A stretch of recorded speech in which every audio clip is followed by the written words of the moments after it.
Assalamualaikum, and my name is Muhammad Daniel bin Muhammad Salim. Today we will review about the court case which is related to the reserve land. The name of case Hotel Sentral JB Sdn Bhd versus Pengarah Tanah dan Galian Negeri Johor Malaysia, and all parties involved is plaintiff and 4 defendant or respondent. The plaintiff is Hotel Sentral JB Sdn Bhd, and the defendant is first Pengarah Tanah dan Galian Negeri Johor Malaysia, the registrar Majlis Bandaraya, and MB Builders Sdn Bhd. Let's go through to the fact of case, which will be presented by Muhammad Hazad. Assalamualaikum warahmatullahi wabarakatuh to our lecturer, Miss Syamil binti Jaafar, and my classmates. My name is Muhammad Hazad bin Hussein, and I will present the fact of the case. So the plaintiff had buy the lot 2897 with a hotel on it named Hotel Sentral, and the fourth defendant is the registered proprietor of lot 3270, and there is a road between their lot named Jalan Nekas, that is a road reserve. So the road has been utilized by the public users, including the Hotel Sentral. Then the first and second defendant contended that the said land is never been gazetted as a reserve land under National Land Code. They also avert that the decision to alienate the said land is made by the state EXCO as the state authority. So there is a doubtful basis why the plaintiff citing the first and second defendant. After that, there is a decision to revoke the road reserve and alienate it to the fourth defendant. The plaintiff contended that they had lost their access to the basement parking. They also contended that the state authority made the decision to revoke and alienate the land to the fourth defendant and failed to abide the provision of Section 64 in National Land Code. They say that the first defendant is in order to ensure compliance with the Section 16 of National Land Code. The second defendant is responsible for the disposal of state land in the state of Johor, and the third defendant is the local authority that having jurisdiction over the building plans concerning the subject matter of the proceeding herein. They also say that the decision to revoke become nullity. Hotel Sentral had violated the various legislation, rules and regulation because of the state authority decision. The third defendant say that he is not empowered under any of provision of Local Government Act 1976 to reverse the decision of the state authority. He also submit that the plaintiff's arguments about the access into an easy basement using the road reserve will affect its interest, while the land is not for the private benefit. And the fourth defendant say that they did not build the Hotel Sentral, so they did not have in its possession the all important approved building plans. So in this case, the defendant had win the case. Hey, back to me again. As I told you before, my name is Muhammad Daniel bin Muhammad Salim, and I will talk about the plaintiff argument. So before that, let me change first.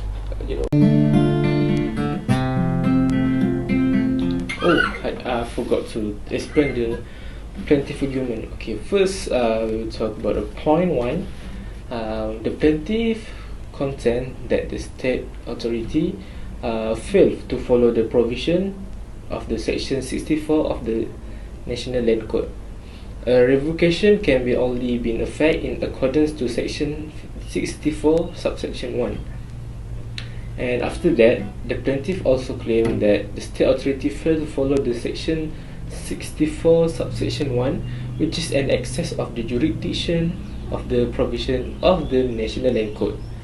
So the plaintiff said that the state authority cannot take advantage of its own mistake, whether due to their inadvertence or otherwise it is a failure to gazette the road reserve. We'll move on to the second point. The state authority has the power to alienate land in accordance.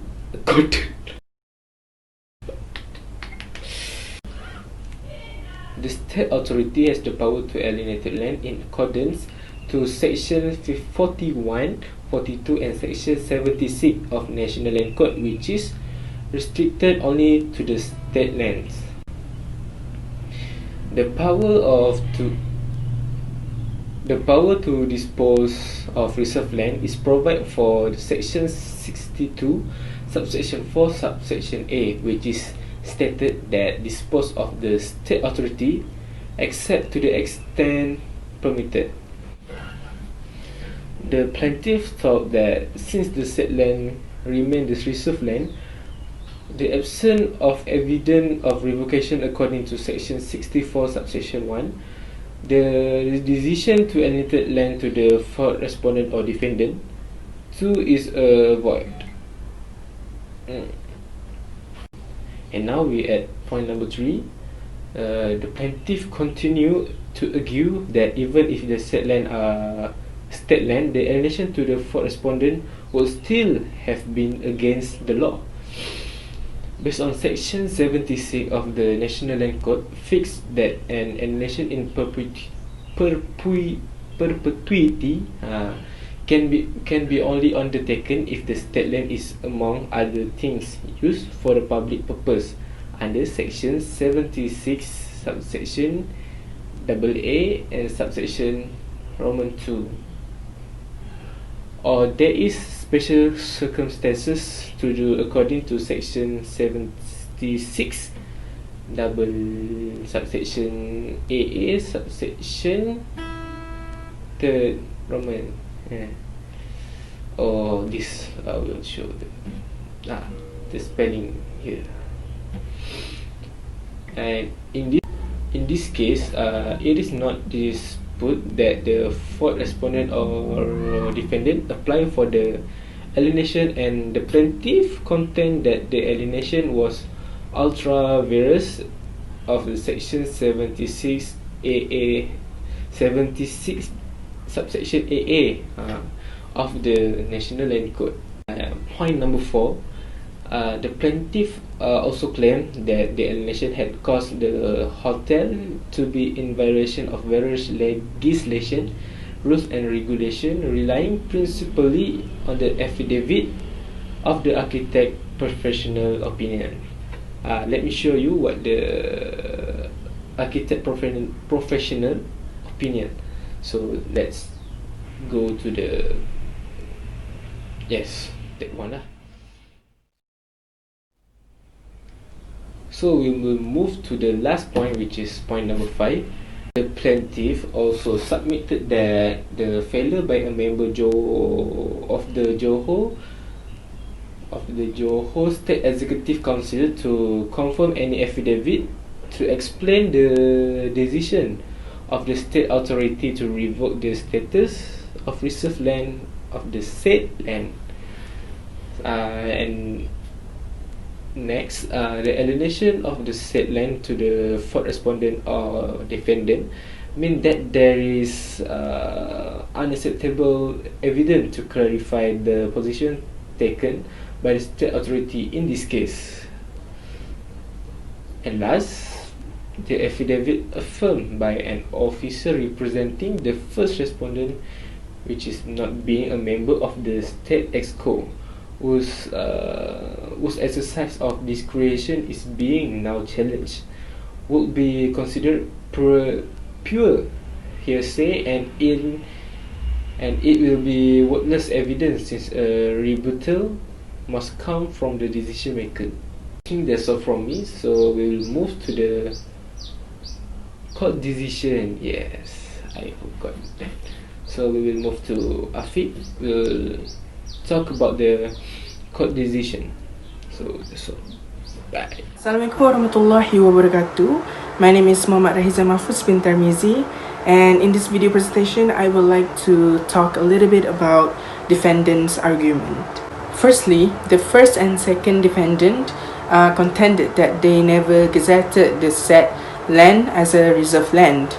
As such, no revocation is necessary to any reserve land. The defendant thus urged this court to take judicial notice under section 57 subsection 1 subsection A of the Evidence Act 1950 of the fact that the land in question is a state land in the absence of any gazette stating otherwise. So the first and second defendants averred that the decision to alienate the said land to the fourth defendant was made by the state of EXCO as the state of authority, and the applicant should have rightfully made the state authority a party to this application. Otherwise, the defendants urged that the alienation had been lawfully undertaken pursuant of section 76 subsection A subsection 3 of the NLC. So the third defendant put forward the primary contention that it has nothing to do with the judgments that are clearly beyond the jurisdiction of the state authority, which the plaintiff had refused to make a party. Secondly, the fourth defendant argued that the plaintiff is not an aggrieved person and has no locus standi to begin such judicial review proceedings. It was additionally argued that the architect's professional opinion is based only on the proof bomber plans, which amendments could have been made subsequent to the original and more crucial building plans approval. It makes the architect's professional judgment inferior, speculative, if no doubtful. The third defendant further argued that any comments or opinions expressed by the third defendant about the fourth defendant's application for the land in question cannot be construed as a decision which is reviewable in these proceedings. In any event, the third defendant is not allowed to reverse any decision of the state authority in having allegedly revoked the road reserve and subsequently alienating the same to the fourth defendant under any of the provisions of the Local Government Act 1976.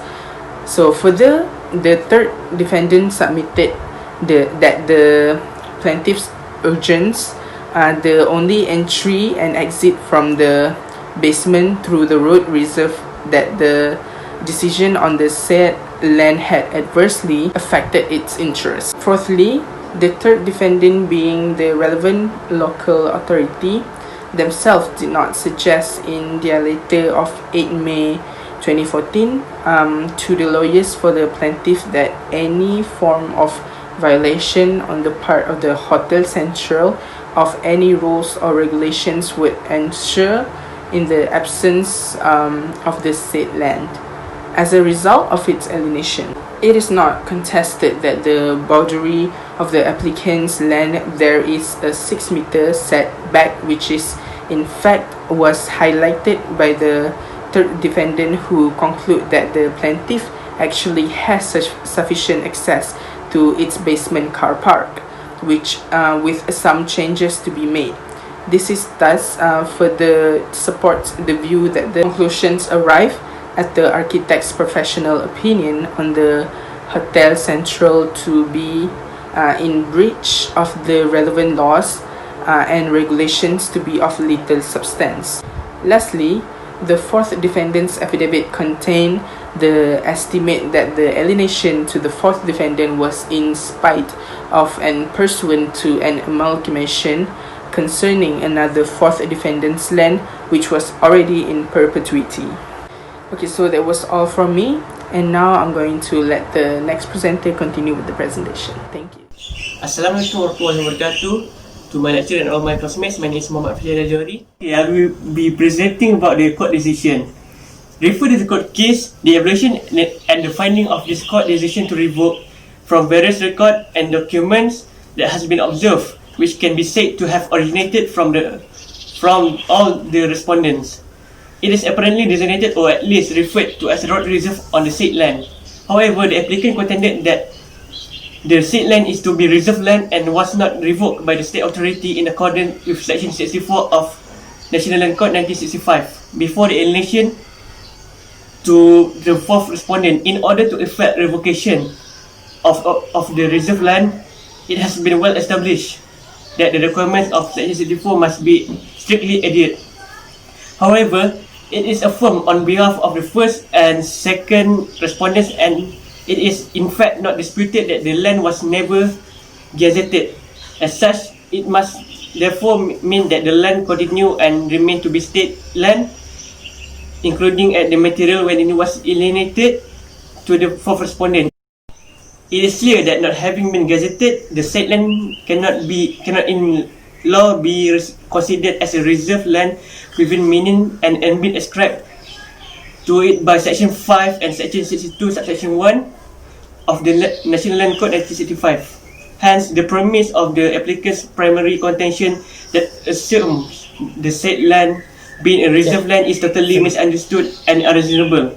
Furthermore, that was strongly kept by the Federal Court under Section 78, Subsection 3 of the NLC, insofar as procedure of alienation has not been completed and the certificate of title has not been released. The land involved remain as state lands under the registration of the Register of Title. In this scenario, the express written resources, the written permission sent to the applicant for alienation in respect of a variety of lots was revoked, while a few others had already been registered for the applicant's benefit. Moreover, as such, provided that the said land is obviously not a protected land under the statute, as there is no notice under of the Gazette to that effect. It is evident from NLC Section 62, Subsection 1, that the question if the status of the mentioned land as reserved land is validly revoked in compliance with Section number 64 will not occur. Therefore, no revocation has taken effect in reality and in compliance with the statute, so there is thus no judgment subject to the judicial appeal, as there is no act of offence or omission of which to refer. Accordingly, the applicant has specifically failed establish himself to be an individual adversely affected or in some validly legitimate manner aggrieved by this judgment of the state authority. It is its alienation of the specific land to the fourth respondent in order 53R 3 subsection 4 on this land alone. This appeal will be denied. The applicant also lacks of requisite local standing to pursue this application given it is strictly unnecessary to examine that the legality of the said land alienation. In conclusion, generally, despite of the fact that the said land is not a reserved land, the decision to alienate land is not influenced by any illegality, irrationality, or procedural impropriety, and that in any case, the applicant has failed to prove that it is an individual adversely affected by the decision to alienate the said land. The application can be succeed. The application for the judicial review is denied and dismissed with cause. Thank you.